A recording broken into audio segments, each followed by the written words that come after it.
ഇടതുമുന്നണിക്കൊപ്പം ഉറച്ചു നിൽക്കുമെന്ന് ജോസ് കെ മാണി. മുന്നണി മാറ്റ ചർച്ചകൾ ജോസ് കെ മാണി തള്ളി. നേതാക്കൾക്കിടയിൽ അഭിപ്രായ ഭിന്നതയില്ല എന്നും കേരള കോൺഗ്രസ് നിൽക്കുന്നിടത്ത് അധികാരമുണ്ടാകുമെന്നും ജോസ് കെ മാണി പറഞ്ഞു. ഭിന്നശേഷി സംവരണത്തിൽ അടക്കം വ്യത്യസ്ത അഭിപ്രായമുണ്ടായെന്ന് സംബന്ധിച്ച Jose K Mani JB Koshy commission റിപ്പോർട്ടിൽ വ്യക്തമായ മറുപടി നൽകിയില്ല. കേരള കോൺഗ്രസ് LDF വിട്ട് UDF-ൽ ചേക്കേറുമെന്ന അഭ്യൂഹങ്ങൾക്ക് വിരാമം. LDF പിന്തുണയിൽ പുനരാലോചന ഉണ്ടായിട്ടില്ലെന്ന് ജോസ് കെ മാണി. സോണിയാഗാന്ധിയുമായി ആശയവിനിമയം നടത്തിയിട്ടില്ല. മധ്യമേഖലാ ജാഥാ ക്യാപ്റ്റനാകുമെന്നും അദ്ദേഹം വ്യക്തമാക്കി. ചില കാര്യങ്ങൾ സൂചിപ്പിച്ചിരുന്നു.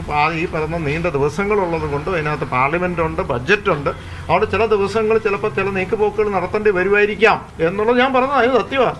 എന്തുകൊണ്ടാണ് അപ്പോൾ ക്യാപ്റ്റൻ ഞാൻ തന്നെയായിരിക്കും, എന്ന് സംശയമൊന്നുമില്ല. ബൈബിൾ വചനം ഉദ്ധരിച്ച് മുന്നണികൾക്ക് കേരള കോൺഗ്രസ് അനിവാര്യ ഘടകമെന്ന് ജോസ് കെ മാണി ആവർത്തിച്ചു. വിശുദ്ധ ഗ്രന്ഥത്തിൽ യേശുക്രിസ്തു പറയുന്നുണ്ട്, ജെറുസലത്തിലെ സഹോദരിമാരെ എന്നെ ഓർത്ത് കരയണ്ട, നിങ്ങളെയും നിങ്ങളുടെ മക്കളെയും ഓർത്ത് വിപദിക്കും. അപ്പോൾ ഞങ്ങളെ ഓർത്ത് ആരും കരയണ്ട. കേരള കോൺഗ്രസിന് ഒറ്റ നിലപാടേ ഉള്ളൂ. ആ നിലപാട് ഇടതുപക്ഷത്തിനോടൊപ്പമാണ് എന്ന് ഞാൻ കൃത്യമായിട്ട് പറഞ്ഞിട്ടുണ്ട്. വ്യത്യസ്ത അഭിപ്രായങ്ങൾ പാർട്ടിയിൽ വരുന്നത് ആരോഗ്യകരമായ ചർച്ചകളുടെ ഭാഗം. അന്തിമ തീരുമാനം പാർട്ടി ചെയർമാനെന്നും ജോസ് കെ മാണി. മന്ത്രി റോഷി അഗസ്റ്റിനുമായി അഭിപ്രായ ഭിന്നതയുണ്ടെന്ന കാര്യം അദ്ദേഹം തള്ളി. സഭയുടെ സമ്മർദ്ദം ശക്തമായ ഭിന്നശേഷി സംവരണം, JB കോശി കമ്മീഷൻ റിപ്പോർട്ട് എന്നീ കാര്യങ്ങളിൽ മറുപടി ഇങ്ങനെ.